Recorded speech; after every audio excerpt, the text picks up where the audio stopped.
welcome, and welcome back to Off the Cuff, the podcast where two best friends talk everything about our favorite sports and eSports topic from the past week. My name is JT, and joining me as per usual is my best friend and co-host, Hylander. Hylander, how's it going? It's going good. How's it going for you? It's good. How's your week been? Busy. Busy. You? It's been nice. Got done house sitting for some friends, and so been able to wind down from that and just worry about our own house this week. So it's been nice. Yeah. But before we get into the show, it's time for Highlander's quick quiz once again. Everybody be ready. All right. So if you guys will remember last week, Hylander got his second question correct, and he's up to 300 points. So now, let's spin the wheel and see if he can do it again. What's he got? NHL for 100. This man keeps getting lucky. You understand? This is the one that I'm going to mess up at, I guarantee. This man keeps getting lucky. No, I'm telling you, this is the one that's going to mess me up. You watch. I don't think so. NHL for 100? It was so close to NHL for 500 or whatever that was. It was so close to NFL for 400. Oh, man. You're so lucky. I'm telling you, NHL, that's going to be the one that hurts me. NHL 100. Here we go. Oh, no. Who is the greatest player ever to wear the number 99? Okay. Wayne Gretzky. Well, he didn't even need it. Wayne Gretzky is the answer. And there it goes. Highlander for another 100 points. He's up to 400 points. 400 points. This is too easy. GG, go next. Can I get a round of applause, please? Yeah, pretty much. Thank you. Yeah, that's very nice.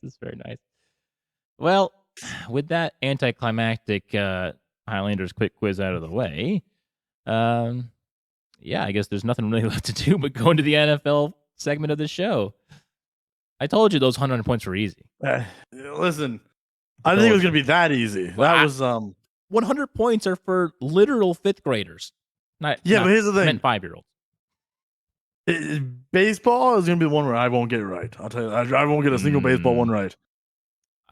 I'm pretty sure it's something like, what is it called when the ball goes outside the line? I'm pretty sure that's what it is or something like that. It's something along that line. What is a foul? Yeah, there you go. If that is actually it, I'll be so mad. Listen, you're the one who set up these questions. I don't think that's it. I think that was just what I said, like as an explanation for the 100 points. So I can't wait till you're getting all these low ones off the table right now. So you're bound. Here's the problem with that. Yeah. So I'm getting all the easy ones out of the way immediately, which means I'm going to be set up for failure the rest of the time because all that's going to be left is all the hard ones. I mean, the wheel doesn't lie. Yeah, well, you know what? They're just warming me up before they really throw me into death. That's true. Well, anyway, Highlander, what do we have for the NFL segment? I have something, but I want to save it for the end because I don't think you have it. And it's not really anything to do with the actual league. So, okay. You're a little intrigued. A little bit, yeah. But we're going to start off with some breaking news. As the Detroit Lions, I almost said Trions, that's good start. The Detroit Lions are trading cornerback Jeff Okudah to the Falcons for a 2023 fifth-round pick. Really? Jeff Okudah was a number 3 pick just a couple years ago. Yeah. I don't know how I feel about this trade. What did they get in return for him? A fifth-round pick. Oh, well, wow. When just like 3 or 4 years ago, he was just a third overall pick. And now they're giving the Falcons another good defensive player. Yeah. The Falcons now have Jesse Bates, who came from the Bengals. We have I know they picked up Calais Campbell, I believe. as well, which is a good defensive lineman, and now they just traded for Jeff Okuda. So I mean, this Falcons team is building up a nice defensive front going into this next season. Yeah, they are. I think the Falcons would be a team that you might want to kind of keep an eye on. True, which is not something you would normally say. Yeah, no. Well, I mean, again, though, I feel like that whole division is going to be so. I don't know whether it's going to be an exciting division or if it's just going to be a sad division. Yeah, that's kind of where that NFC South is at this moment. Mm-hmm. I think the Panthers are going to be a team that's going to surprise a lot of people. Obviously with the fact they got Miles Sanders, Adam Thielen, DJ Shark, Mm-hmm. and they're getting the number 1 overall quarterback as well. Yeah, that team could be exciting. Could be. Speaking of which, sticking on that, Mm-hmm. the Panthers have just hosted Bryce Young over there. He'll be visiting Houston next week. Yeah. But as of right now, it's looking like Frank Reich and those Carolina Panthers might be going for Bryce Young with the number 1 overall pick. Again, I think it'd be a smart choice taking Bryce Young. Yeah, it would be. I mean, Bryce Young, in my opinion, is Tua and Jalen Hurts mixed together. Mm-hmm. I think that Panthers team would turn around really quickly. I mean, look what Tua's done in Miami. Look what Jalen's done in Philadelphia. Mm-hmm. I mean, Alabama just produces good players. I mean, even Mac Jones. Like Mac Jones, even though the Patriots kind of seem they don't know what to do with him. Yeah, but I would not say Mac Jones is a terrible quarterback.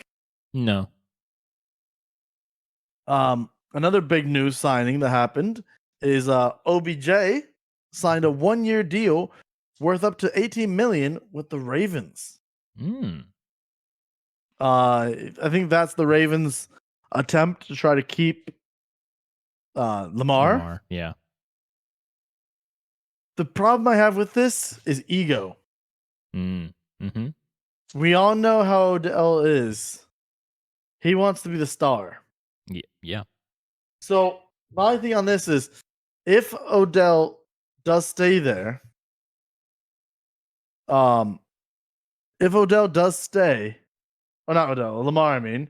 Yeah. If Lamar stays there, will Lamar pass it more, or is he going to run and make Odell get mad? I think he'll continue to play how he wants to play because, that's Lamar. Just the way Lamar is. Yeah. He does his own thing. And, to heck with anybody else. I'm the best. Exactly. So, and I think that's going to get Odell. I think there could be drama in the season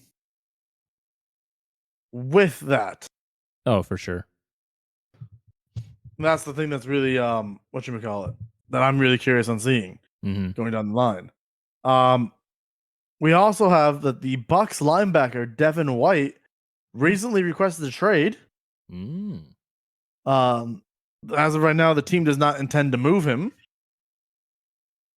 White is on the last year of his rookie contract, though. Okay.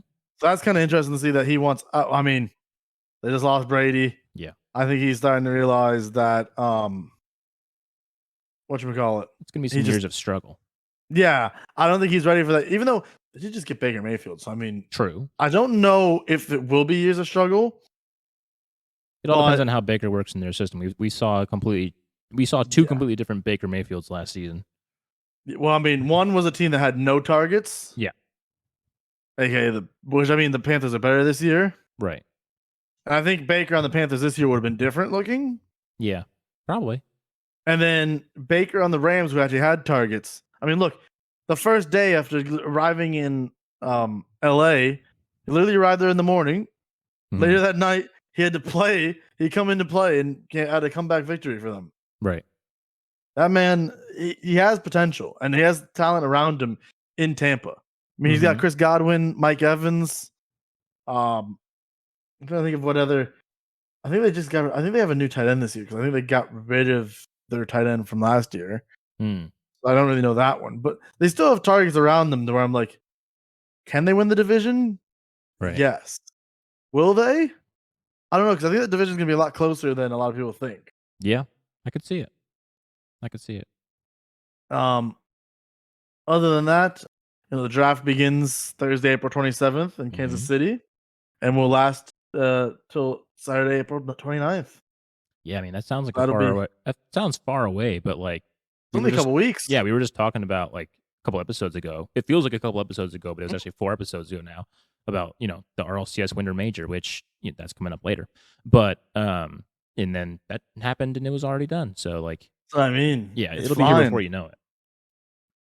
Here before you know it. But that's why I said the time is flying by. Yeah, for sure. For sure. And then I mean, besides that, there's not really many more signing news really with that, because again, I mean, the Okuda trade was shocking to me, because I think there would be any more trades until the draft, because that's usually when you start seeing trades really ramp up again is during the draft. Yeah. Also, I'm gonna throw this out here because this is something that's a little winger here. I don't know if the Jets are getting Rodgers. No. The fact that the Rodgers thing has not happened yet. Right. It's taking this long. It's really starting to get to a point where I'm starting to think that that's not gonna happen. Right. And I think at this point, Zach Wilson should be getting prepared to be the number one guy going into next season. I would say so. Yeah. And I mean, it's not like he hasn't deserved the job either. I mean, he did pretty well last season before he got injured. So, I mean, there really isn't. There's no reason for him to not have the job. The whole like rumor thing of why they wanted him off was because he couldn't. He wasn't hitting. I think it was Elijah Moore. He wasn't really hitting with, but they just traded Elijah Moore, didn't they? I don't know. I think Elijah Moore was one that they just traded not that long ago. Elijah Moore. Let me try to confirm that. Yep, Cleveland Browns. Yep. And like there was a lot of things that people were saying that Zach Wilson kept missing him being wide open. Well, the drama there is gone because the Jets traded Elijah Moore. Right. Which is still shocking to me that they traded a young receiver who's talented like that. But I guess Rodgers is that important to them. No, I guess not. But I mean, Rodgers still has, he's still a very talented quarterback. Like no one's. I won't I'm not going to say that. But at the same time, I just don't know if his heart is in it anymore. Like is his fire in it? Like he's been on the Jets for so long. Like it would feel sorry. Yeah. The Packers for so long. And it would just feel weird. It's almost like when Brady moved. Like it just feels weird. And I mean, like Brady obviously went and led that team to a championship his first year, but like I don't know. Brady versus Rodgers, they're very similar in ways, but Rodgers, I don't know. It just feels like he doesn't have that mental fortitude that Brady has and still has. I mean, Brady's just delusional, and so like Rodgers isn't that delusional to me. Like he just seems like a normal guy, and I mean, I'm not trying to throw strays at Tom Brady, but whenever I can get him in there. You see, like I have to agree where I'm like, you look at Brady and you look at Rodgers. You can compare both of them very easily because they both are the veterans in the league right now. Yeah. Brady talks a big game, but the thing about it is Brady also, like, he does it. He gets to that level and he takes them to that championship. Yeah. Rodgers, for many years now, has choked and the big moments multiple times. Yeah. To where it's like, yes, Rodgers is good, but right now he's starting to seem like he's more of a regular season player more than a playoff person.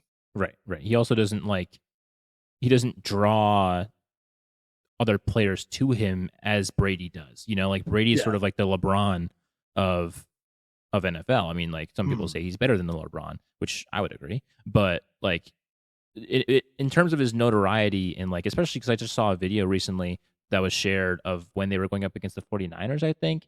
And like every single player on the 49ers came up to Brady at the end and was just like, yo, man, can I get a picture? Can I get a like, can I get a signature?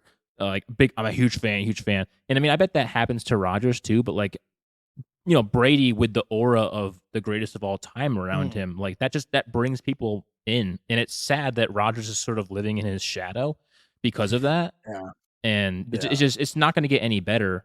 I mean, just because Brady retires, like Brady played for so long, like Rodgers, you're Mm, also old, and that's like the thing.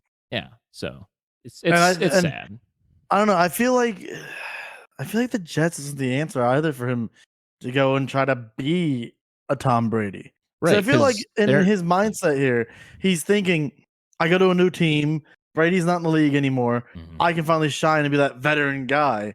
But what what do the Jets really have to make exactly. him that guy? Yeah, and how long term are you thinking? Like, are you thinking of a 3-year deal, 2-year? Like, Mm, how many more years do you have, Rogers? Like, honestly, how many more years did you have? Like, I feel like this could be his last season. I feel like mm, any of these last couple seasons could have been his last season, and no one yep. would have been surprised. And he doesn't care. Like Right, right, he just like he makes jokes out of it now where like he'll wait till last minute to be like, "Oh yeah, I'm not retiring." right, right. And Just it's like like Favre.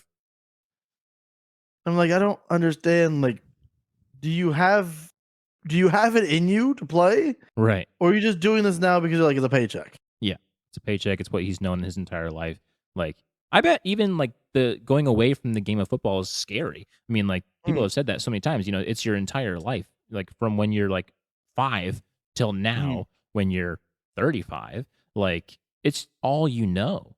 And I bet Rogers will be fine. I mean, like I said, oh he yeah. seems like he has a very cool, mild head on his shoulders. Like he'll Plus, be yeah, fine. he has his own thing that he does outside of football. Does he? Okay, yeah. So yeah, I mean, Yeah, I'm pretty sure that's because he has something that he does. I know that like that's why during the off seasons he usually just vanishes. yeah, yeah. Who knows what he does? I mean, there was this one ex that said he didn't shower for like 3 weeks.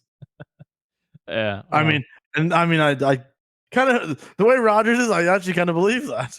I believe that. Yeah, I believe that. He went on some sort Y- of like hippie kick. Yeah, Rogers does seem like he's the kind of hippie kind of person. Yeah. Yeah, let's try it out for a while. Yeah, But you know what didn't work for him. You know, he tried something else. yeah, yeah. But is that Yeah, all but you have? for me, that's all. That's also the NFL news I got Okay, okay. for Well, this week. I just saw this morning. And it's like I said, it's not connected to the NFL nowadays anyway. Okay, I'm Um ready. so um Dwayne Haskins, his wife, Mm. is is filing a lawsuit allegedly. And so Dwayne Haskins, for people who don't, Tyler, can you talk a little bit about Dwayne Haskins? Like was he a first year guy? I'm fuzzy on the Um, details of him I exactly. know Dwayne Haskins was one of those Ohio State Yeah.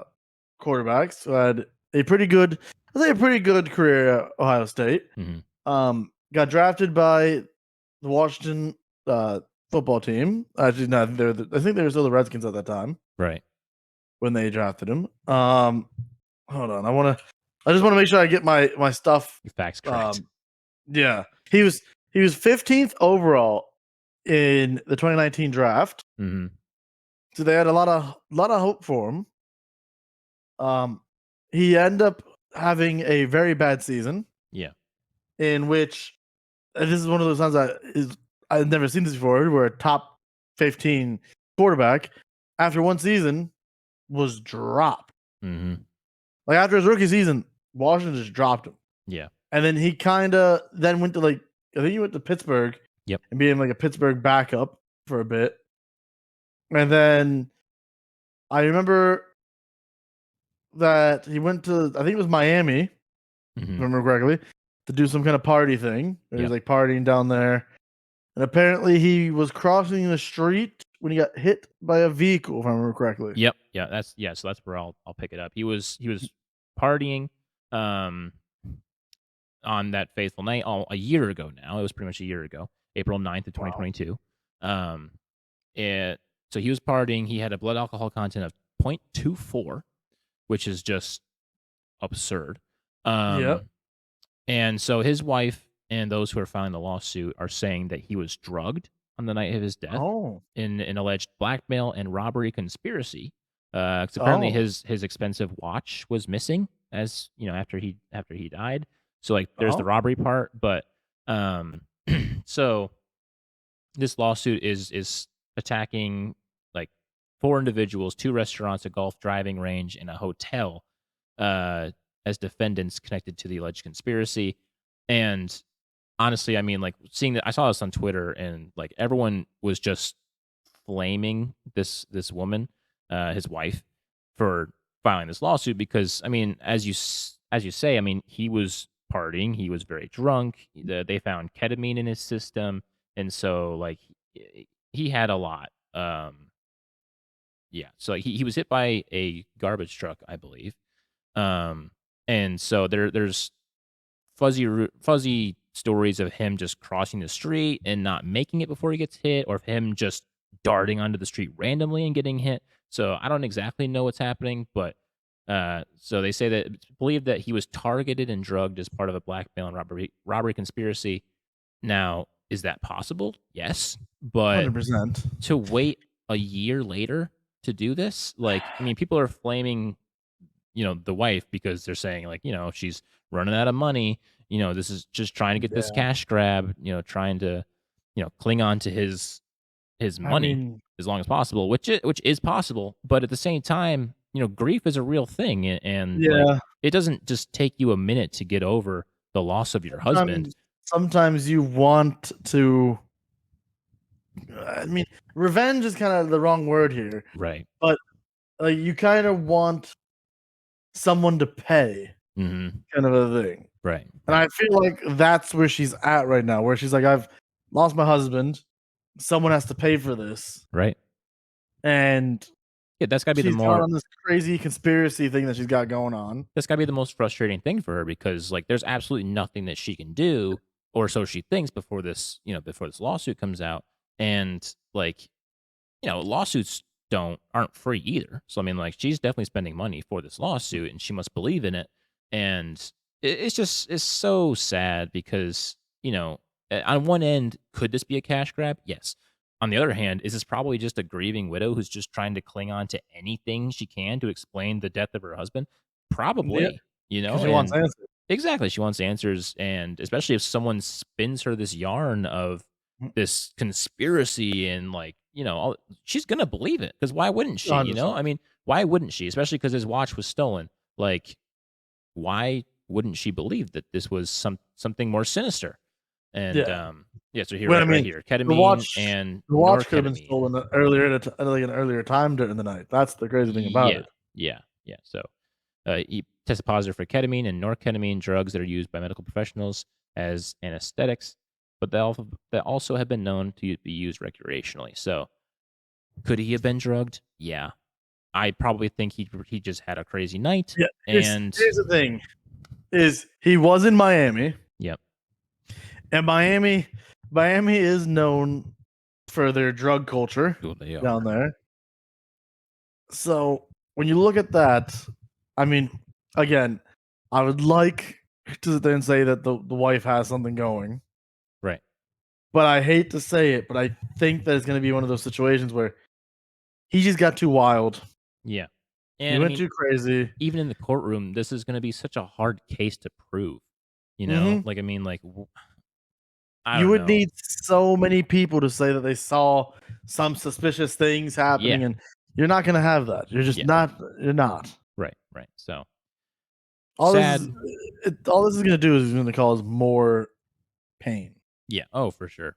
More. Yeah. Prolonged suffering, more pain, and yeah, it's just a sad situation. So that's what I have. It's kind of a bummer to end end on that, but Yeah, yeah.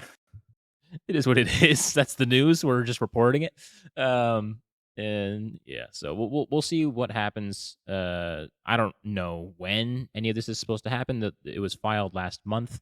So who knows when it's going to get picked up, where it's going to be, if it's even going to be, Yeah, it'll talked even go about that further. much. There's a Who good shot knows? that this gets canceled immediately. Like, It might. Yeah, it might I mean, just go to some small court.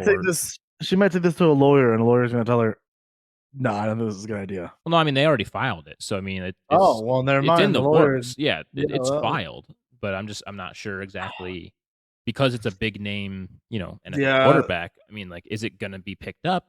Is it going to be investigated? I mean, I hope it's investigated at the very least. I mean, You know what this kind of reminds me they of? probably already investigated it, but In a weird way, What? with this whole like going with the conspiracy thing. Yeah.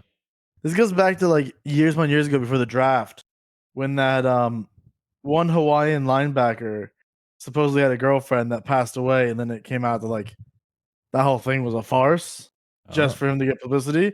Oh yeah, that was a crazy situation where he was gonna be a top pick in the NFL draft. Then someone found out that the girl that he supposedly was dating that died didn't actually ever exist.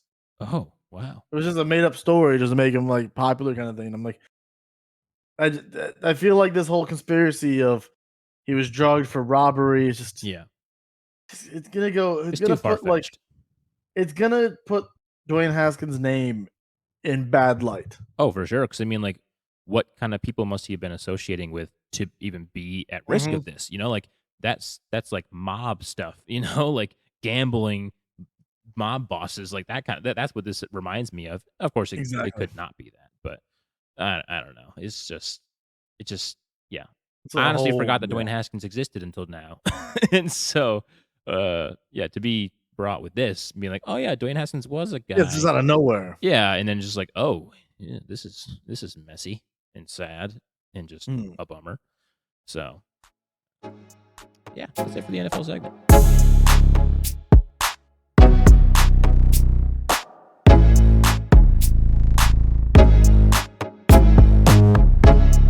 Then you know what time it is? Ooh, it's time for the NBA, baby. It is. And the NBA is finally getting exciting.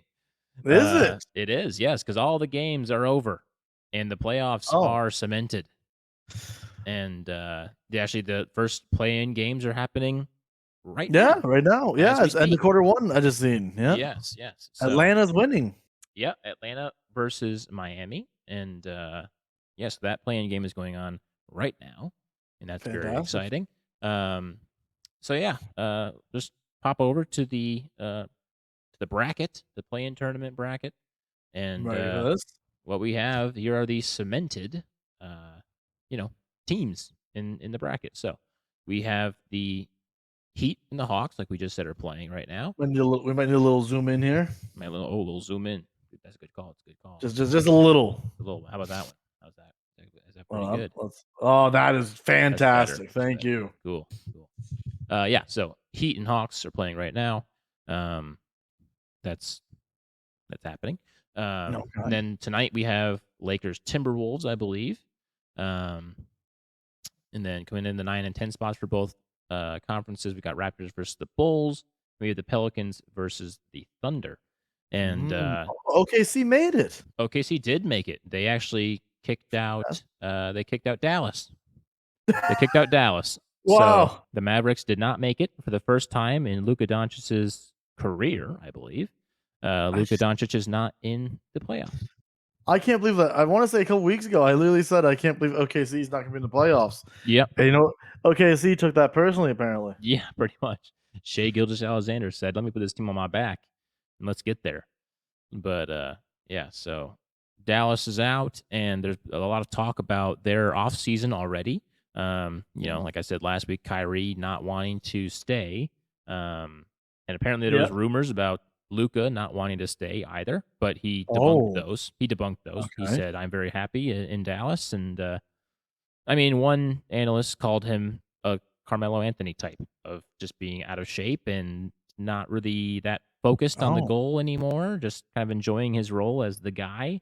And I don't know if that's true. I mean, he finished second in overall scoring this season. He had an MVP like season. But at the same time, I mean, if you're having that great of a season and you're not bringing up people around you, I mean, it's kind of like LeBron, on the Cavs. But later on in the season, you get Kyrie. You think that things would start to trend in your favor, but they did not. So that's going to be an interesting story to keep our eyes on. Yeah, follow on the offseason. Yeah, for sure. But yeah, so NBA is here. Well, NBA playoffs is here. NBA was always here, but the playoffs are here. I'm excited, and like I said, Heat Hawks.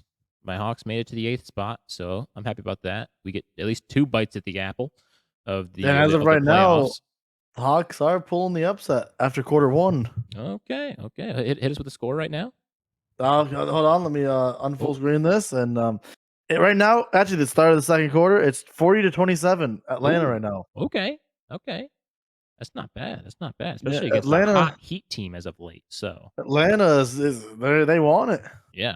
So Trae Young and the boys, they want it. I mean, sad part about it is that either team that makes it into the playoffs, you get the Celtics matchup or you get a Bucks matchup. So it's a sad it's a sad opponent to go against.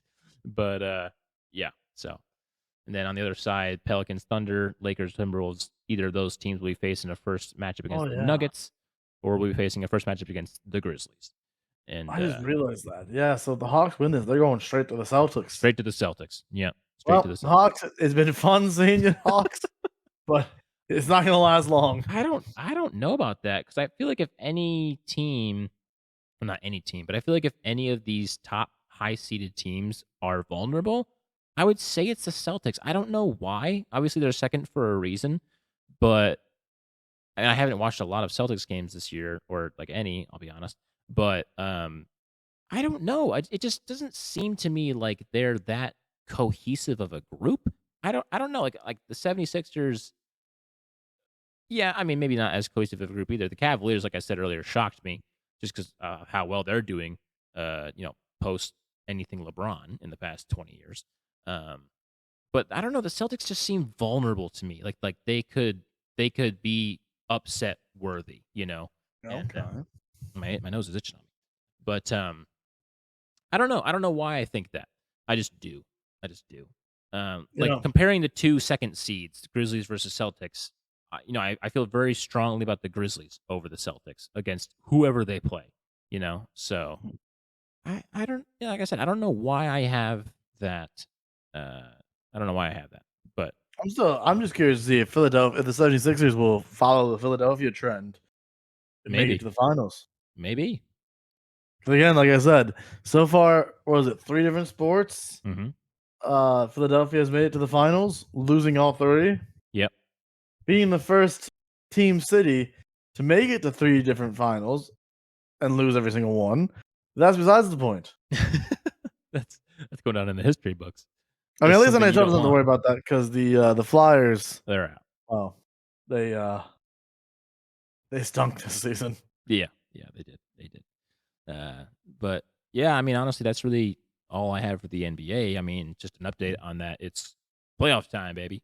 I did see Timberwolves are currently without, I believe it's Rudy Gobert. So Rudy Gobert recently, in his one of the last games, I think just the last game, took a shot at his teammate, Kyle Anderson. Yes. And so yeah, he took a swing at him in the huddle, and so he's been sit for this game. But funny enough, if they make it past this game, then he's going to be brought back as if nothing happened.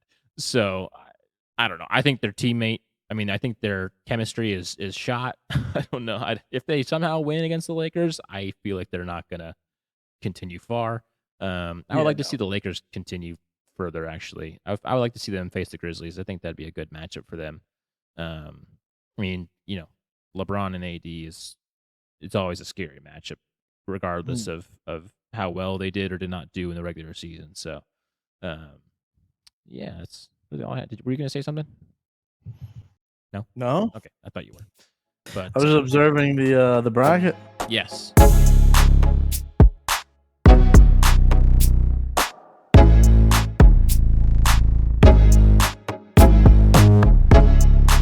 With the NBA under wraps, Hylander, what's happening in the NHL?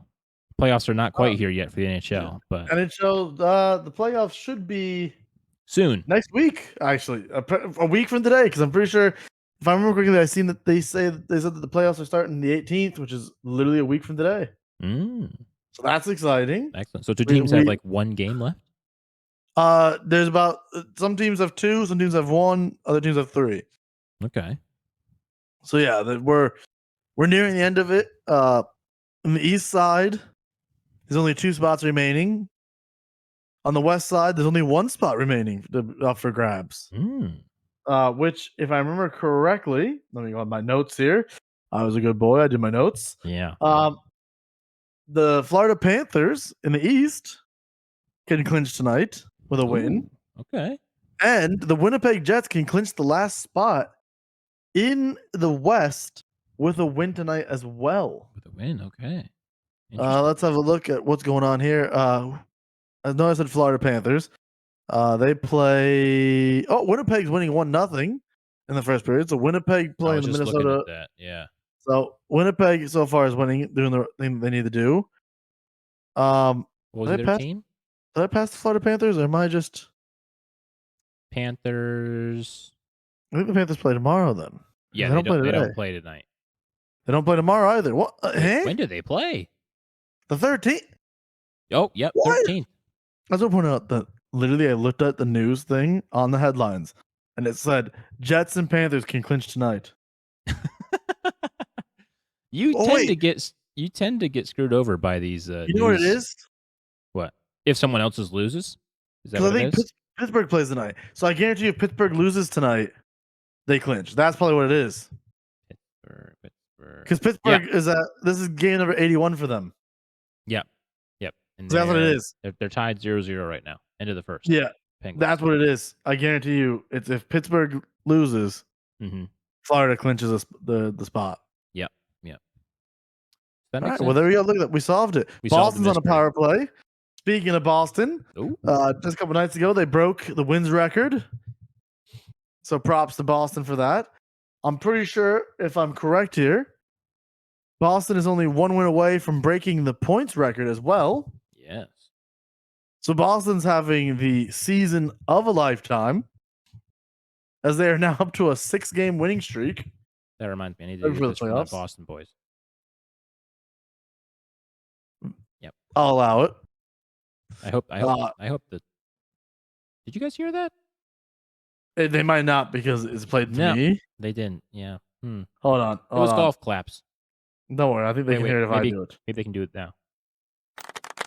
Yeah, there it is. There's the golf claps. They definitely hear it when I do it. That's the good news. Yeah. But yeah, like, this is something you don't want to see going into the playoffs. No. Carolina's lost 3 straight so far. Unless they're just resting their players. Yeah, I mean, a lot of teams are somewhat resting their goalies, I've noticed. Which, I mean, yeah, I get it. I mean, as I said before, Philadelphia is not looking too hot this season. They're on a 6-game losing streak. Right. Edmonton's on a 7-game winning streak. That's insane to me. They're not. The West, Colorado's in 3rd now, I just noticed. Colorado at one point was down here. Yeah, they were like 6 or 7. Now they're in the top 3. Dallas is on a 4-game win streak. You know what?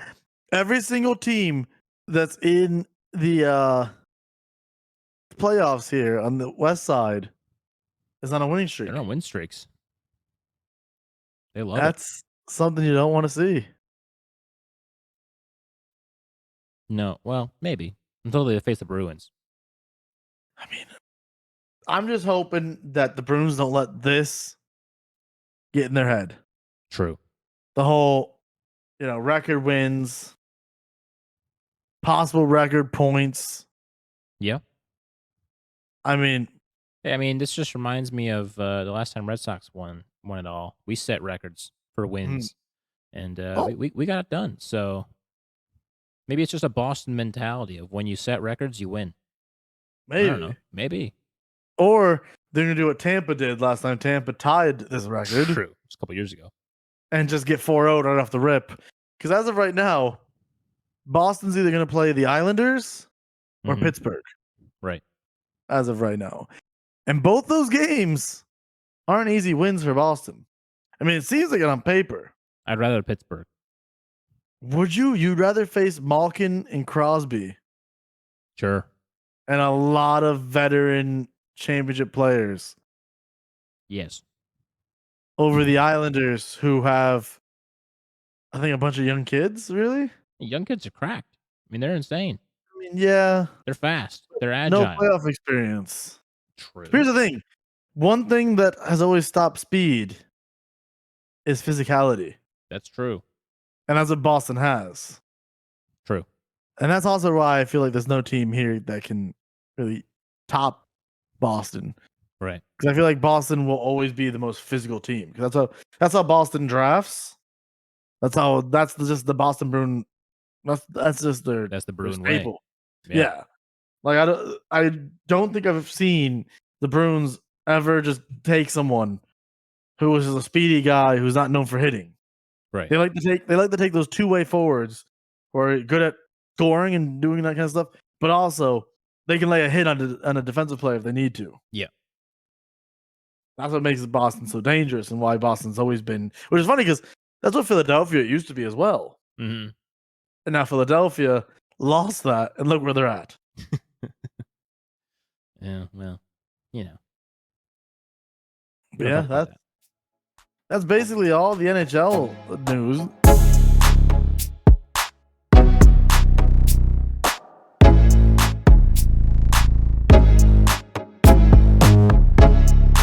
Well, you know what that means. I know what that means. We're hopping right into baseball. Yes. Which I just want to point out, I'm going to say one thing right now. My grandmother, very happy lady right now. Yeah. She's a Rays fan. They're 10-0. Yep, they are. She's loving it. Yep, that is actually the very first thing that I have. Look at that. Up here. So yes, the Rays are indeed 10-0 after a very, very strong outing. Very, very strong initial outing. First 10 games, I think it set a franchise record, at least for the very, near future. I don't think it was like all-time record, but in the past long while, the Rays have not gotten off to a start like this in a long, long time. And it's looking like they're going to be going 11-0. Yep, looks like it. 6-1 right now, bottom of the 7th. So that's not good for my Red Sox. Sitting at 5-5. Team, this Rays team. Yeah. I saw. I was trying to find this before we jumped to this segment. It was a picture of the divisions, and it was their record as a whole. Okay. And so the AL East was like 30-16, and I was like, well, if you take the Rays out of there, then we're 20-16. So that's not very good. Oh no! So the Rays are single-handedly carrying our division right now, and it's embarrassing because we're both fans of teams in that division. We are. Yeah. It's great. It's great. I love it. Yeah. So obviously, the first power rankings that come out or maybe the first, but I call this the first since we're only 10 games in or so. You got the Rays there. You got the Braves, then Dodgers, Yankees, Padres, Astros, Blue Jays. Your Blue Jays make 7th. That's pretty. I don't know how. Yeah, they've been looking terrible the last couple of games.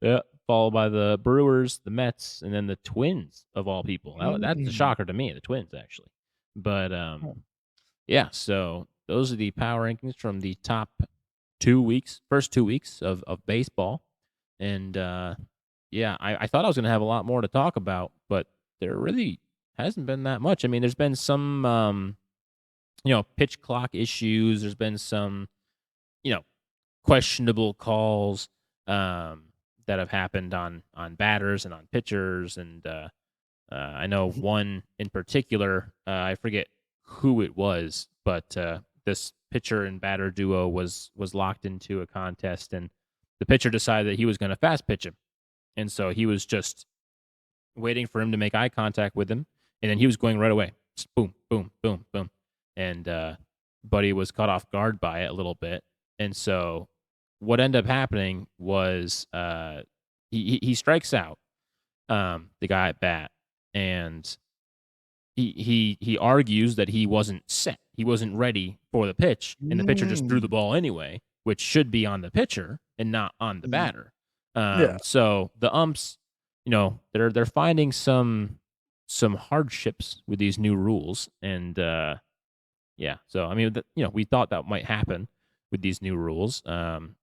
And it's not disappointing that pitchers are really forcing, they're really testing the boundaries of what they can and can't do with this pitch clock. And yeah, so it's it's interesting. I want to see, how that evolves. Like I said, I haven't been watching too much baseball. I'm watching the Red Sox games, which have been doing pretty well. At least we started well until we faced the Rays.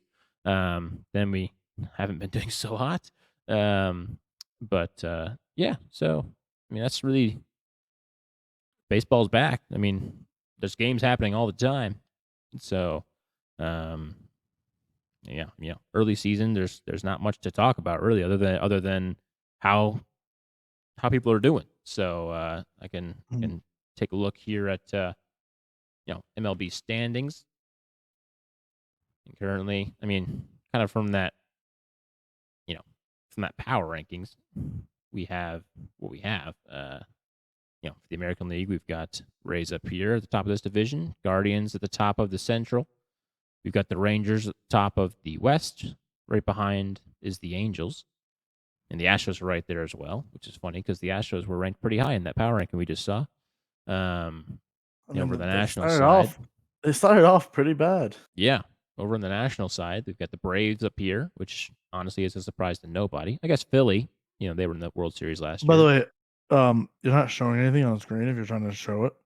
I'm not. True. It's good save. Because I'm like, I just feel like you're like, if you look here, I'm like, wait a minute. Yes. This is what happens when I don't take notes. True. This is what happens when I don't take notes. Wait, what does notes have to do with you changing screens? Details. So I'll quickly go over that again. Rays, Guardians, Rangers, Angels, right behind them. Astros down here as well.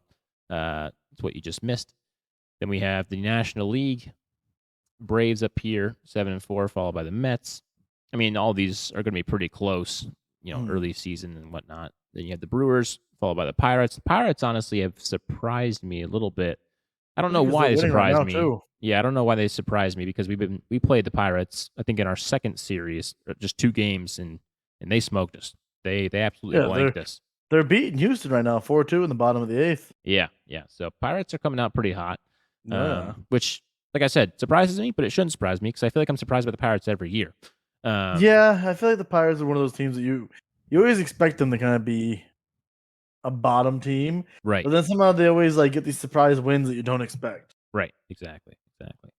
So then in the NL West, we've got the Diamondbacks, followed by the Dodgers and the Padres. Surprised to see the Dodgers and the Padres aren't top, but I was gonna say, early. Can I just point out the surprise on this that I have is the Padres being not top. Yep. And the Giants also struggling. True. But I mean, they're very close. Very close. Oh yeah, it's still very early. But same with, I'm not gonna lie, the Cardinals also up there being at 3-7 also kind of surprises me a little bit. Honestly, yeah, that is pretty surprising.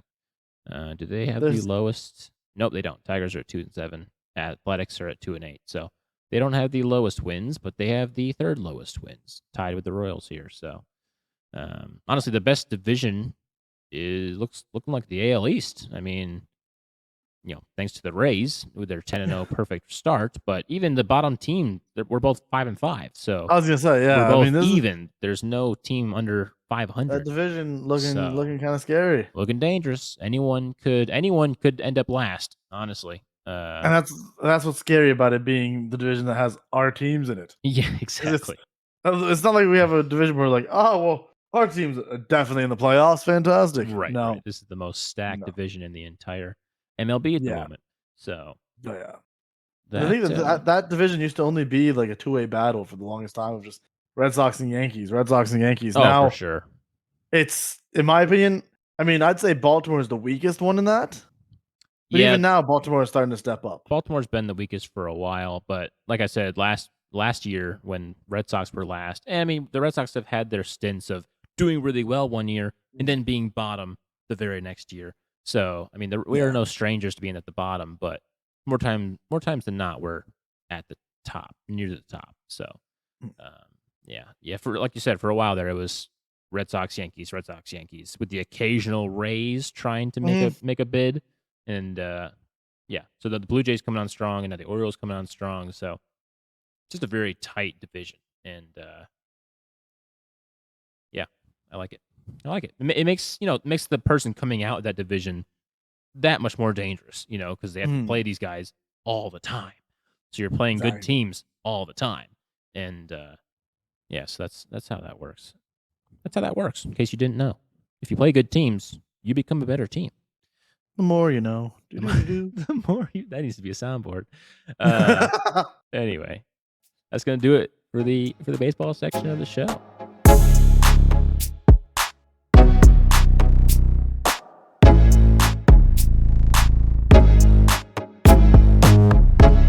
Without further ado, Highlander, take it away with the NRL segment of the show. Once again, we do not have Regal here, unfortunately, working again. But he did give us some good news that he's hoping that will come to an end soon and that he will join us again for round 7 to come, hopefully. We won't hold him to it. But, so keep your fingers crossed for Regal next week. But, Islander, what happened this week? We had some crazy matches. We definitely did have some crazy matches. We started off the season. The season. We started off the week. Yeah, that's what I meant to say. Yeah, my flusteredness is just transferring to you, isn't it? Yeah, I can feel your flusteredness just hit me, and it just good. Yeah. So we started off the week with Storm Roosters. Mm-hmm. I thought this game was gonna be a lot closer. Yeah, me too. But the Storm are starting to show why they're a top team. Yeah, every year they're starting to show it. The Roosters still showing that they need work. Yeah, I mean, a quick little 28-8. I mean, there's not really much really talking that besides just it was a one-sided game. Yeah, honestly. Yeah, it was. Moving on to the next game. Mm-hmm. We had the Bulldogs versus the Bunnies. Getting obliterated. And this game was also a blowout. As the Bunnies won 50-16. Mm-hmm. Believe it or not, there was one point where the Bulldogs scored first, and I messaged Regal saying, "Yeah, I'm not waking up for the Bunnies anymore." And then 2 seconds later, the game changed. And it was all because the Bunnies were about to score. They did a pass to someone. I think it was to Tom Burgess, to be exact. And he knocked it on. Yeah. Immediately from like 5 meters away from scoring. And then off the scrum, the Bulldogs took it like 95 meters the other way for a try in one play. And I was just like, all right, well, this is how this game is going. Fantastic. And instead, all of a sudden, Latrell Mitchell in his 150th career game scores the hat trick in this game. And I think Campbell Graham also got a hat trick in this game. It makes sense. No, yeah, there was a lot of scoring, and it was a lot of one-sided scoring. Yes. Moving on to the next game, we had the Dolphins versus the Cowboys. This game was insane. This was a game, again, I had the Cowboys winning this game. Yeah. Just because especially because it was in Queensland as well. Like, whenever it's in Townsville, well, of course it's Queensland, of course it is. But in Townsville for the Cowboys, usually when the Cowboys play at home, they usually win. So last year they were really good at home last year. Right. This game, the Dolphins. Yeah. This game I actually watched. I watched not live. I watched a replay of it, and I was blown away by the Dolphins' offense in the first half. They came out, and I'm pretty sure it was like 24-8 or something, or 24-6 after the first half, and I was just like, the Dolphins are just blowing this team out of the water. It's not even close. And then the Cowboys come back, and the Dolphins just forget how to play defense, and it became a game. The Dolphins only won by 10 here because of a little fumble at the end of the game by the Cowboys. If that fumble didn't happen, I'm sure they would have went down and tied the game and at least went into Golden Point. But so I was watching the game and I was a little bored. I was working from home that day, so I'm just like, I'll turn on this game replay, and Dolphins are going crazy, and all of a sudden, here comes the Cowboys in the second half, like they own the place, because they do. They're at home. And, true. They remembered that they were at home, I guess, and they're just like, wait, we have fans to root for us. We should give them a show, and they did until they didn't. And then they dropped the ball at the very end and, transferred possession, and the Dolphins took advantage of that one. I'm pretty sure that was one of their only scores in the in the second half. Yeah, so a full try. I think they only got one full try, in. Well, if it was 24-8, yeah. Yeah. Because a try and a conversion is 6 points. Yeah.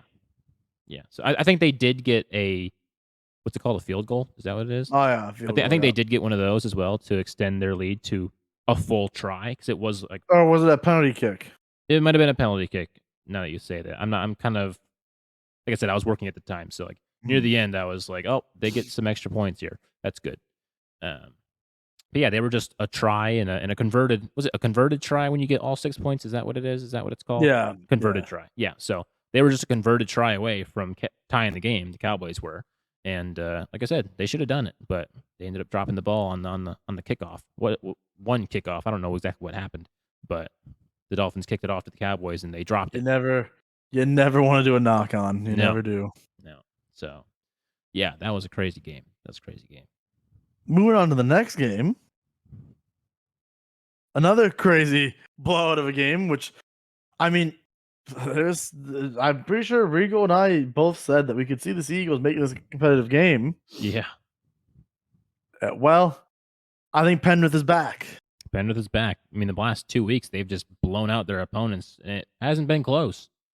I mean, yeah, this is in Penrith. Yeah. So they're the home team. Mm-hmm. And this is the Panthers that we've seen the last 2 seasons and why they've won back-to-back championships. Yeah. This is the Penrith now that I'm looking at going, all right, this team could three-peat. Mm-hmm. They're starting to get informed. They're starting to get those wins.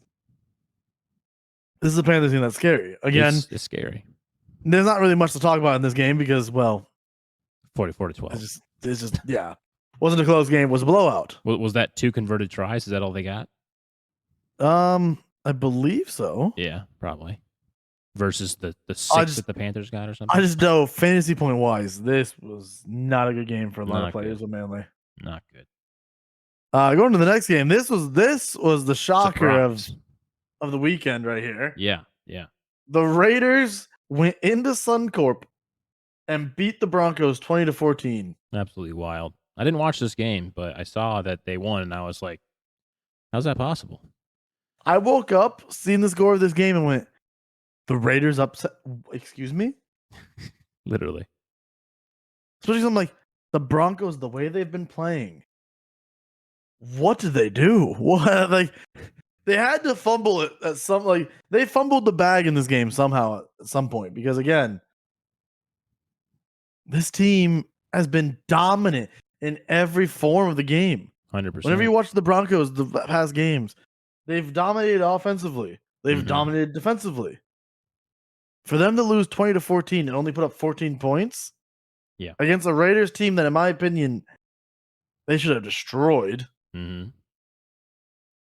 blows my mind. Yeah. Yeah. It's absolutely wild. This is one of those games with Raider fans, you walk away happy because there's a good shot you're not going to have another upset like this the rest of the season. Right. Right. Moving on from that, we get to the Titans Dragon, where this came down to what seems a very exciting ending, I gotta say. Yeah. So, I mean, the Titans again get another win. That's huge for the Titans. Massive. The Titans fans has been going crazy there in Seabus Stadium. After being in that stadium, I can say, yeah, the Titans fans, they're loyal to their team. Even when their team was competing for last season. And the crazy thing about it is this Titans team is actually doing what the Dolphins are doing, basically, and getting these wins that people don't really expect. Yeah. And it's making the ladder this year really, really interesting. I mean, the Dragons, again, they'll lose another one where it's a close game. The Dragons were there. They could have done it. Yeah. But they lost it again. Yeah, the Dragons are fighting their opponents close every single game. Yeah. And it's got to be heartbreaking to keep losing so close. Right. Right. But at the same time, like, is that kind of good because you're at least putting up fights? You know, you have it in you to squeak out a win versus just getting obliterated. You know, like, so Yeah. it all depends. Either you get obliterated and you're just like, okay, that wasn't our greatest game. Let's just move on and forget about this. But you're right; those close games can weigh you down if you keep losing them. And Yeah, because like, what do I got to do? Because it's one of those things where you're like, we're there, but we just weren't good enough to be there. Right? Exactly. What are we doing wrong? Yeah. And whereas, like, at least when you get blown out, you're like, we just sucked. Yeah. There was no part of us that was great. Right. We look bad here. We look bad there. So you lose this game, you're like, we did good. Right. We were competed. Yeah. We just couldn't finish. Mm-hmm. How do we fix that? It's a lot harder to like sit down and go, all right, well, this is how we fix this. Right. Yeah, it's just another heartbreaking one for the Dragons. Mm-hmm. But I mean, again, congratulations to the Titans. Mm-hmm. Big home win. Moving on to the Knights Warriors game. This one we've seen the Knights win 34-24 over the Warriors, where Tamari Martin, who just came back, got re-injured in this game and is now out, I think they said, for 2 months. Yeah. I mean, the Warriors now lose their halfback for even longer. Mm-hmm. Honestly, I think when Regal said that he sees the Warriors falling at some point, Mm-hmm. I think we're at that stage. I think we might start seeing the Warriors start to collapse a bit. Yeah, go down a little bit. Yeah. I mean, the Knights again, it's shocking. Going into this week, I think I had the Warriors beating the Knights, just because the Warriors have been pulling some crazy games up, and I'm like, oh yeah, against the Knights, Warriors should have it easily. Right. But yeah, no, injuries just seemed like it took a toll on the Warriors. Mm-hmm. And the Knights ended up taking that one into the sunset. Big win for the Knights, though. And yeah, moving on to the last game of the week, we had the Tigers versus the Eels, where the Eels picked up a much needed win, 28-22. Love it. Again, it's one of those games where the Tigers are there again. Yep. They were competing. But the Tigers just have to ask the question of what is wrong? Because again, the Tigers just weren't fully there. Yeah. I mean, again, it was a closer game than a lot of their games. And it should have been. Closer game than it should have been. Again, the Eels also have to kind of look and say, what do we have to do here to get back to our form? Yes, exactly. Because the Eels are still struggling to where, even with this win, I'm looking at the Eels going, can they make the 8 when they're still barely getting these wins? Like Right. they're still having these games where you're like, why are they so close? Right. Which, I mean, you have a top team here. Yeah, when I saw that the Eels only beat them by a try, I was like, what's going on here? And I believe I'm correct in saying this, that this wasn't the story of the entire game. Like, the West Tigers came back on the Eels. I'm pretty sure. So, you know, it shouldn't have happened. Should be able to see this. It shouldn't have happened. Oh, no. Some sort of like box score or anything like that. Team stats. No. Play-by-play would probably help a little bit. True. Wait, is this from the very? Oh, this is from the end. Yeah. Okay. 16, 22. Wait, did the Eels have to come back? Hold on. No. So let's see. So here the Eels get a try. They're up 4-0. Yeah. They get the conversion. They're up 6. Yeah, they go up quite a lot. And 12. Yeah. 12-6. Yeah. Right before half. 18-6. Yeah. 22-6. Yeah. See. Yeah. 22-10. Right after half is when the Tigers started making their comeback. 22-14. Yeah, and it became a game. 22-16. Yeah. 22-20. Yeah, exactly. And then and then a 28-20. try. Yeah. And then they must have got a penalty shot. Yeah. Which Sivo had a pretty good game. Sivo had two tries for us on that left side. So without him, that's a different game for us. It's a different game. And like I said, I mean, yes, good job. You won. You got to win. But for one, you won against the West Tigers, which should have been automatic, and they almost came back on you. Like, what is up with the Eels forgetting how to play defense or just not caring about defense? I mean, you can't just rely on your offense all the time because defense exists for other teams. So it is just absolutely crazy. Still completely defeated the West Tigers. And yeah, you should not have any trouble with this. You shouldn't have any trouble with this team. This is I want to point out the West Tigers should not be 0-6. No. Like with the players they picked up in the offseason and everything, this West Tigers team should be like around this area, in my opinion. Yeah. Being done here 0-6 is just Mm-hmm. I mean, looking at this ladder, Broncos up at number 1. Panthers storm back to make it to number 2. They did. Storm at number 3. Dolphins, though, still hang on to 4th. Mm-hmm. Warriors dropping down as they go down to 5th. Titans up to 6th. Roosters dropped to 7th. I just want to point out Manly, who was in the lead at one point. They were tied with the Dolphins. They're now outside of the 9. Yeah.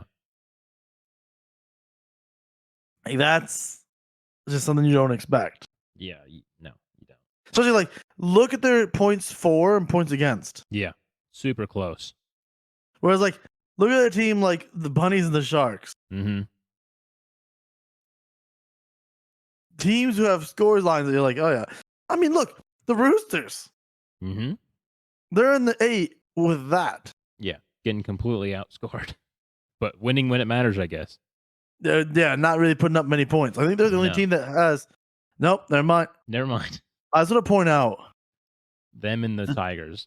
The Tigers only have 4 less points for. Yeah. Than the Roosters, and the Roosters are all the way up in 7th. But they have like 80 more points scored against. Yeah. Well. Yeah. Almost the Roosters. 60. The Roosters like a lot of close games by the looks of it. Yeah. In which they barely come out on top. Oh yeah. So that's the ladder. Mm-hmm. Going into this week, we've got to start off this week. We have the Dolphins, playing the Bunnies in Suncorp. They're going to be borrowing the Broncos Stadium for this one. Honestly, I feel like this should be a Bunnies win. It should be. Should be. Just for the fact that even like the sports bet even has like the Bunnies as the favorite. Yeah. The Bunnies know how to take advantage of your injuries, which is what we did against the Bulldogs. Mm-hmm. We knew where their weakest spot was their forward pack. So guess what we did? Yep. We attacked their forward pack, and the Bulldogs ended up getting down before they could even like count what was happening. Yeah. Then you have the Sharks Roosters. This should be a game. Mm-hmm. I'm taking the Sharks though in this one. I just think the Sharks are coming off the bye after their win with Nico Hines and all that stuff, and then going to bye. I think coming out of it, I think the Sharks win and get their place in the top 8. Mm-hmm. Manly versus Storm. After what just happened to Manly against Penrith, and I mean, as of right now, Manly's on a 2-game losing streak, if I remember correctly, because I think they played the Bunnies and then they played Penrith. I think that's what just happened. Yeah. I think. I think that with that, they continue their losing streak and lose the Storm. I think the Storm are just they're starting to gel. Yeah. And I did see earlier in the day today that there's going to be some roster changes for the Storm with injuries. Their main center, I believe. Olam? Who? Olam? Maybe not. Meany? No. Meany's their fullback right now. Munster's their half. Yeah. one of those guys is getting switched around to fullback, I believe it said. Once again, something I can't find, even though I just found it earlier today. Um, so so yeah, like with that and without Pappenhausen, like that, the article said something about like the Storm not having a great time of things on the injury front lately. So maybe it'll be a closer game than we think. Maybe Seagulls can finally squeak out a win here. Yeah, I don't know. The thing about the Storm and with their coach is even with injuries, Mm-hmm. that coach produces some of the greatest talent to come out of there. Again, Yeah. Nico Hines, who's a star for the Sharks, I know, Mm-hmm. came from the Storm. Otto Carr, who's a strong winger for the Bulldogs, who sadly got injured against the Bunnies last week and is now out for a really long time. But he was a product of the Storm. It's just a thing where the Storm are really good at making names out of people, to where I have confidence that I think they can get out of that game with a win. Manly has this very bad situation where like it's just there's moments where they go on losing streaks. Yeah.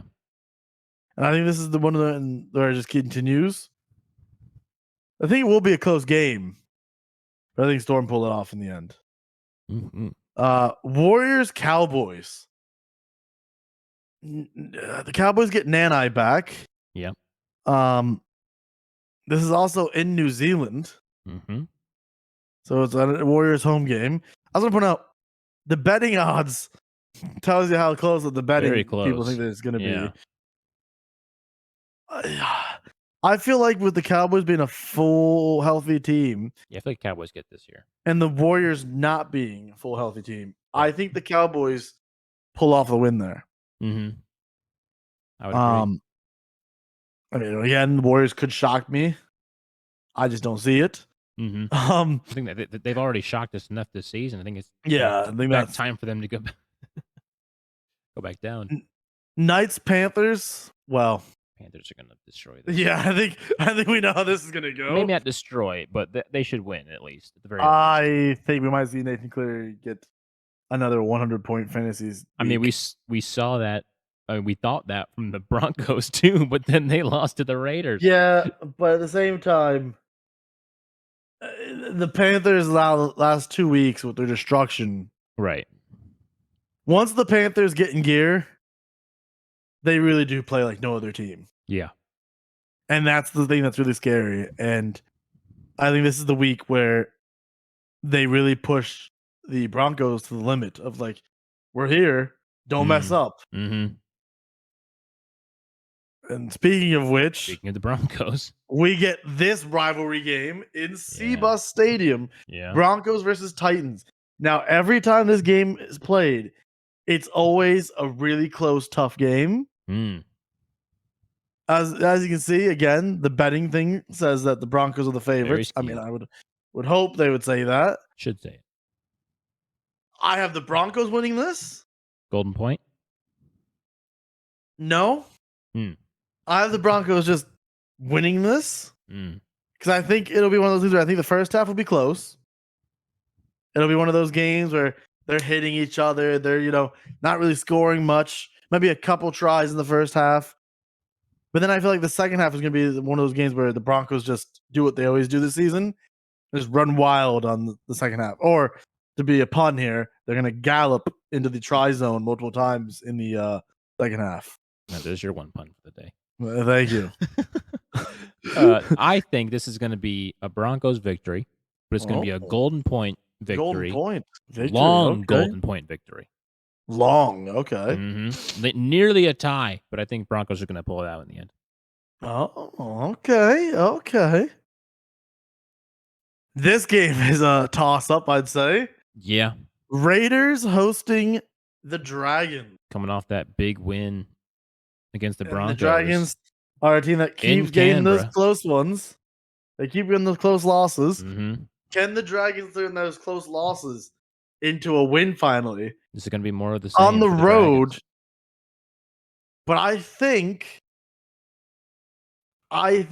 the Raiders win this. Yeah. Just because, again, they're coming off a win in Suncorp. against the top team, then you go to home game. I think when you add that together, the Raider fans are going to be loud. Mm-hmm. That's going to get the whole team just fired up. And playing against the Dragons, I think they get that win. Yeah. I agree. I think the Raiders are getting their second win in a row here. Oh, yeah.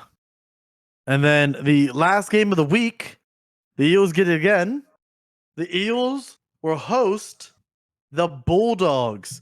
Now, this game could be a golden point game. Could be. And the Eagles are the favorites. They're favored by quite a bit. But I feel like it's one of those things again where the Eagles should win this game. Right. But I'm going to make the bold statement and say the Bulldogs can win the town and beat them. Ooh.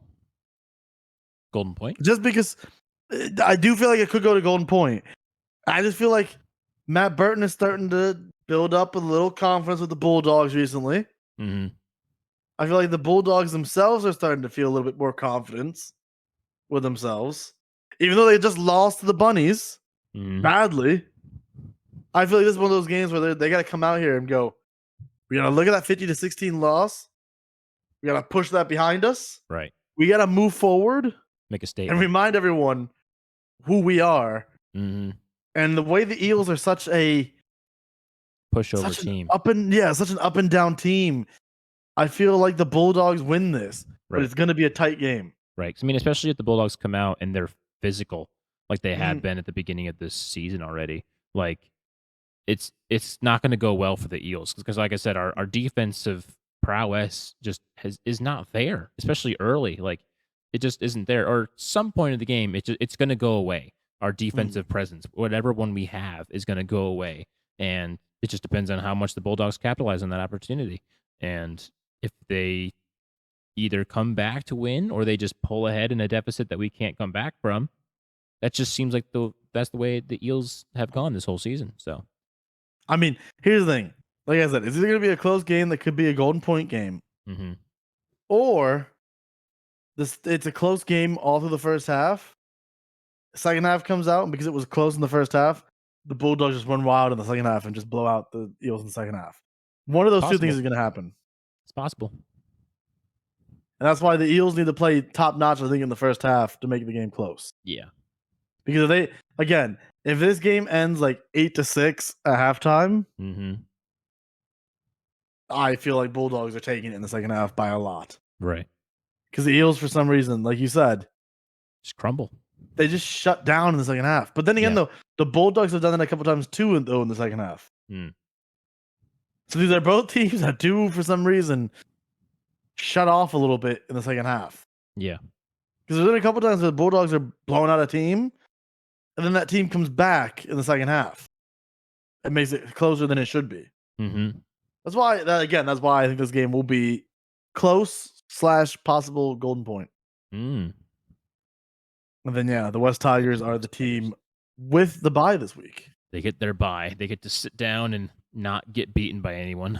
They're going to get beaten just by a coach themselves. Instead of just the coach is just going to beat them instead of an actual player because you got to do something. There needs to be some kind of change thing. To just 0-6 is not a start you want, especially when you won the wooden spoon this year before for being the worst team.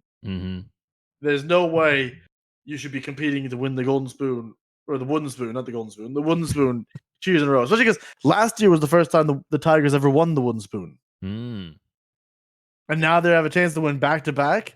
Not a good look. That doesn't bode well. No.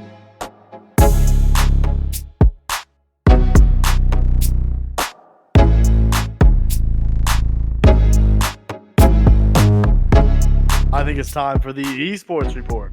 It's time. It is time. What do we got going on in the eSports report?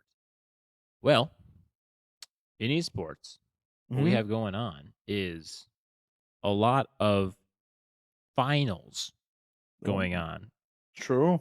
And so, as we were speaking a couple episodes ago, 4 episodes ago now to be certain, episode 2, we talked about the RLCS Winter Major and the the Winter Major took place this past weekend.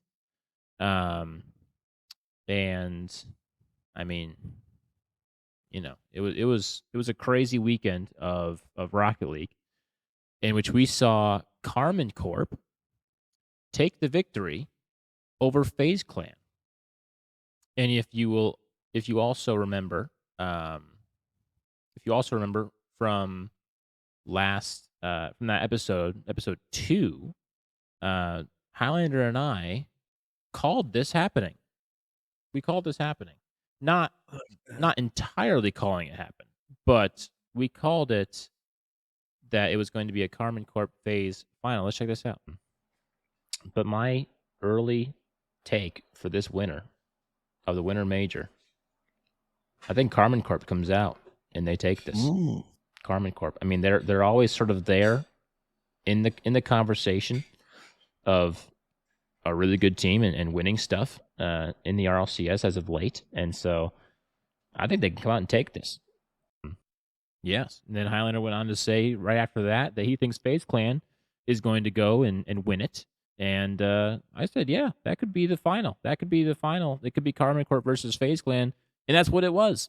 It was Carmen Corp versus FaZe Clan, where Carmen Corp takes down FaZe in Game 6. They win 4-2 over FaZe, and cement their dominance over a FaZe team that has been red hot as of late, winning pro-ams and open tournaments, and winning a lot of the past stuff, looking like a team to really not mess around with. And but in this final, Carmen Corp just came out and they just obliterated the FaZe Clan defense pretty much. FaZe might have set a record for the amount of saves that they had to make in this grand final. I know Carmen Corp set a record for a grand finals goals total, in which they beat FaZe Clan 7-0 in Game 4, I believe. Game 4 or Game 5, one of the two. They came out and they just obliterated them 7-0, and it was it was just crazy. But the defensive player from FaZe, who got the defensive player of the major, was Mist, in which I don't even know how many saves he had in that final. It should be illegal to have to count that high for the amount of saves that he had to get. And I mean, FaZe as a whole just had to get so many saves. Like I said, even in that 7-0 game, they still saved 8 of those goals. So, the amount of offense that Carmen Corp came out with and just completely obliterated them was it seemed unfair. Even the games that FaZe won, they were still getting pummeled on their defensive end, and they just happened to hold the line and hold strong.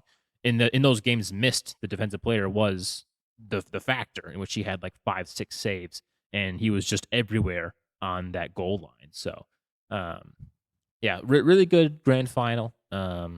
Really good stuff out of Carmen Corp. The Blue Wall, for those of you who didn't know, they're called the Blue Wall, not the Green Wall of Optic, but the Blue Wall. And they were there before Optic came into the RLCS, so sort of like the Blue Wall was the OG wall of Rocket League. So that's kind of crazy. Whenever Carmen Corp and Optic go up against each other, Blue Wall versus the Green Wall, and the Green Wall gets smashed every single time. But so that was the Rocket League Winter Major that just wrapped up. We just wrapped up the second week of the Call of Duty League. Yes, we did. In which we had those bounty matches that happened this week. And take a look here at the standings for this major as it loads. There we go. Optic improved to 3-0 this major, just looking absolutely dominant as they defeated the LA Thieves in their last match on Sunday, which honestly was more clinical than I thought it was going to be. I had LAT winning that 3-2. I thought I was making a bold claim there, and I was wrong. Minnesota Rocker, as we said last week, were 2-0, but then they lost their match. So it looks like that land environment did help them that first week, and who knows what they'll pull out as. Um, we'll see the remaining matches here in a second. Subliners or phase there also 2-1. A lot of teams 2-1, as you can see. Third down through eighth here, all 2-1. So with Ultra getting their first win against Florida, which Florida is looking like the Major 3 rocker at the moment, 0-4. Not having a great time is Florida, and neither's LAG here at 0-3. So not great for those guys.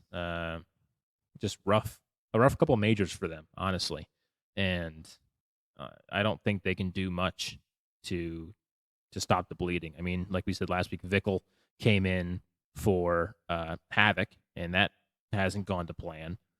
I mean, you compare the two guys, Vickle versus Havoc, and Havoc takes the cake every single time. Havoc was their superstar, and so Havoc gets benched, and who do you have? I mean, you have Capsule, but not really. I mean, Capsule has his moments, but... So to point out, speaking of Capital, there was a point where that man was 8-22. Yep. So when you're 8-22, you're just at that point, you might as well put the controller down and just not even move, because you're not really helping your team at all. No, you're not. And I mean, yeah. So Toronto Ultra, like I said, they got their win of the major, first win of the major, and that came against Florida. They came against Florida, which everyone was on their butts about winning against Florida. Which, I mean, it was a bounty match. So they did win an extra $10K from that, but at the same time, you beat Florida, and they were absolutely hyped about it. The Toronto boys were, which, you know, I could see that. You're 0-2. You're not feeling good about yourselves. You just came off of that crazy dominant win back in Major 3. To go 0-2, it feels good to get your first win of the major. You know, put yourself back on track, even if it is against a completely terrible team. But I mean, the amount of flack that they got for celebrating that 3-0 win, kind of undeserved, but kind of deserved. They're a very cocky team. Toronto is, so you can get a little carried away. Because after winning the last, the Major 3. Right, exactly. And you come out and you start off 0-2. That's just... Yeah, it's kind of shocking. Yeah, so looking up to week 3 of the Major 4, which is hosted by the Rocker. So yeah, week 3, we've got Toronto versus Vegas, which Vegas shocked everybody by losing to London recently, which shouldn't have happened because London is a terrible team, as we all know and firmly believe. But Vegas has this weird thing of playing up to teams and playing down to teams. So they definitely displayed their knack to play down to teams when they played London, and they lost to them. So hopefully they can play up to Toronto's standards and get a win there. We have LAG versus Texas, which the way Texas is looking, they're honestly looking like Toronto did at Major 3. So Texas is my early pick for Major 4 winner. I mean, coming so close in Major 3 and just continuing their dominance here in Major 4 qualifiers. I mean, it's hard to root against them, honestly. So then we have Atlanta versus Minnesota. That one's also kind of a no-brainer, in my opinion. Moving on to Saturday, we've got London, New York, Florida, Vegas, Boston, Texas, Atlanta, Seattle. These guys, New York should win, Vegas should win, Texas should win, Atlanta should. Actually, that one's more of a toss-up. That's more of a toss-up for sure, especially if Seattle can come out hot in those respawns. But Sunday, Seattle versus LAG, Minnesota versus LAT, and New York versus Boston. So looking at a Seattle, LAT, New York. But that one's also more of a toss-up.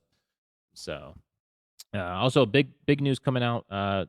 The Call of Duty League reached a deal with both Twitch and YouTube for the remainder of this year to where they will stream on both platforms. Because as of right now, they didn't have a contract with either. They were just moving to Twitch because better audience.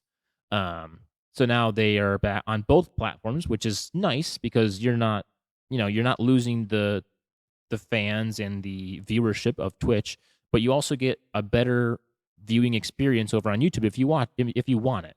The ability to play and pause, the ability to rewind at ease, and it's just it's a really good move on the Call of Duty League's part to do this. So, Mr. Zesty, hello, welcome. Right in the middle of the eSports report. Yeah. So, looking here, another little interesting stat that I found from Breaking Point. Top 3 teams all have the same record this season. Atlanta, Toronto, and Texas all sitting here at 20 and 11. Wow. Which is very intriguing. The points are kind of interesting since FaZe and Ultra won a major. But that's kind of a testament to Optic, though, because they haven't won a major yet.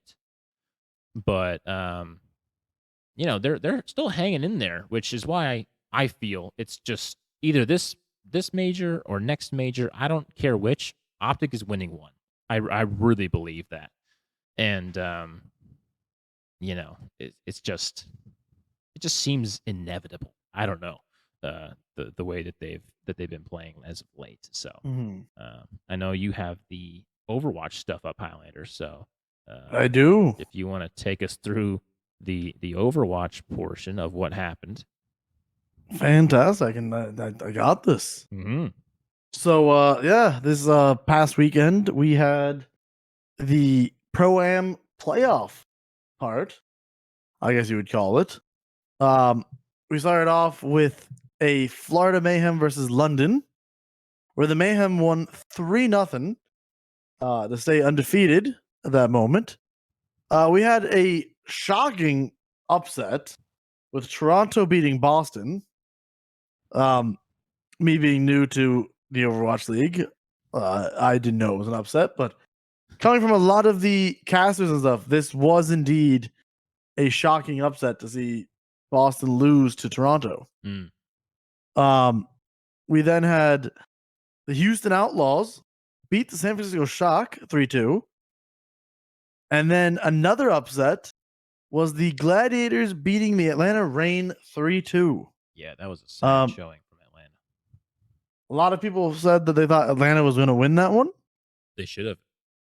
Instead, the Gladiators pull an upset. And the run of a lifetime. Then we go to the second round where Florida 3-0 Toronto, where a lot of people did not have Florida winning this round at all. Florida came out again 3-0. The Gladiators pull another upset, beating the Houston Outlaws 3-2. To where in the grand finals, the Mayhem just started off really strong. They started off with a 2-0 lead to start the series. Then I think it was a 2-1. Then I believe they went 3-1, and then it was 3-2, and then 4-2.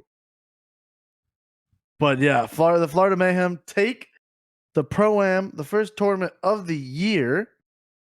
And with that, the Florida Mayhem have not lost a game so far this year.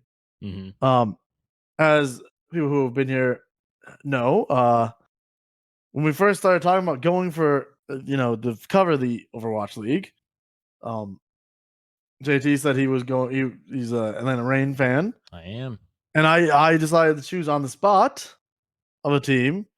I decided to stick with a Florida team for the first time ever, and I can say that the first Pro-Am, it wasn't a bad choice, honestly. No, it wasn't. It was good to see the Mayhem get the win. They looked really good.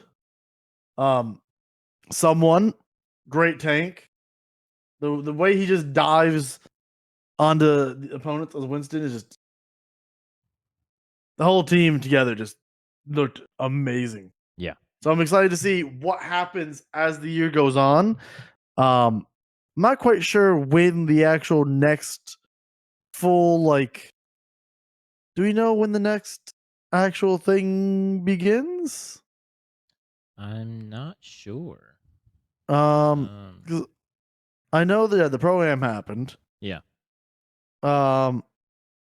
I'm pretty sure the 2020 is April 27th. Mm-hmm. So the season will start the 27th.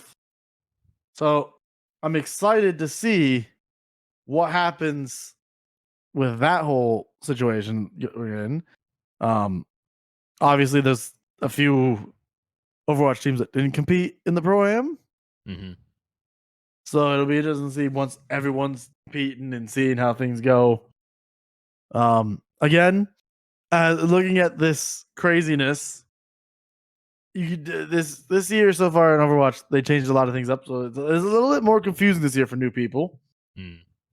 But they added more things to do with it to make it more exciting.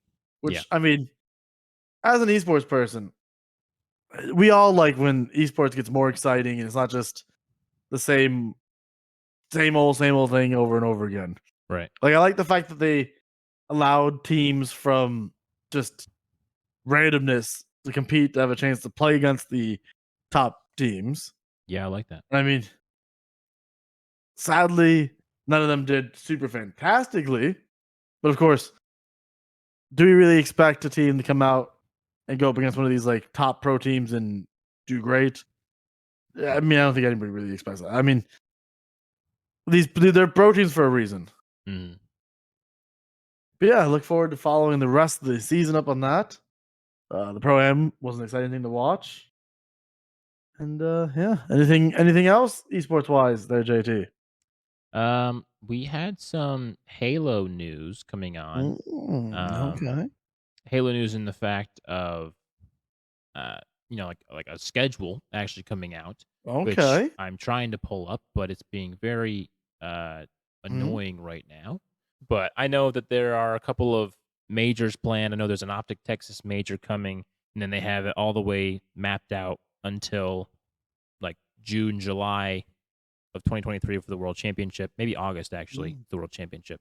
But I know FaZe is hosting something after the Optic major, Mm. so there's some exciting stuff coming. Because like I said before, I couldn't find anything on the Halo front, and so I finally found stuff, an actual schedule, Mm. as of things going on. But I mean, as you can see, I'm not lying. I promise. It's just loading. There's nothing here.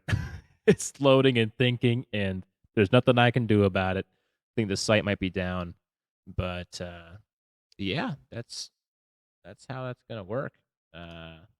See if that works. Nope, still spinning. Um, anyway, that's really all I have for the Halo news. Trying to think if we missed anything. I don't think we did. Rocket League, Halo, Mm. Overwatch, COD.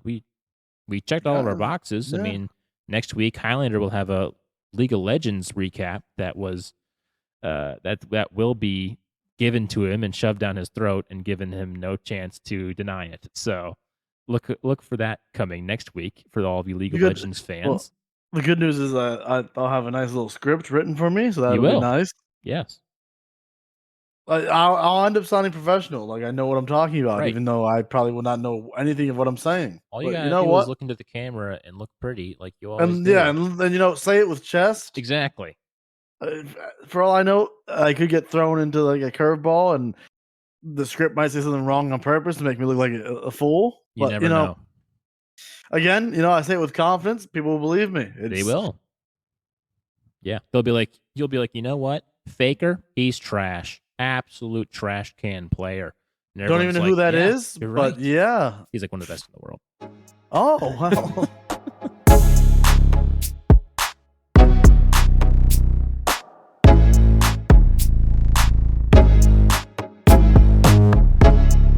Without any further ado, thank you all so much for watching and for listening to episode number 7.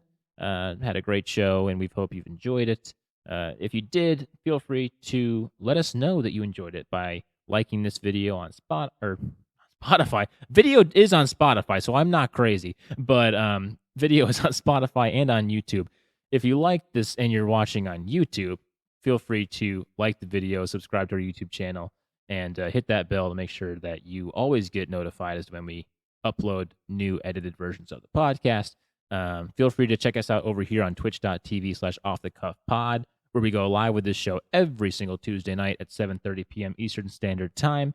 Follow us right now if you're here and you haven't followed us yet. So you're always alerted as when we go live with the next live version of the show. And if you are listening on the audio sites that we are on, you can, find those at anchor.fm/offthecuffcast. And if you are listening, we thank you so much. And we ask that you add us to your list of shows and podcasts. So you are also alerted as to when we upload new podcasts. You can find our Twitter and our Discord links down below in the descriptions, where all the information is. And with that said, I'm JT and he's Highlander, and that's going to do it for the show.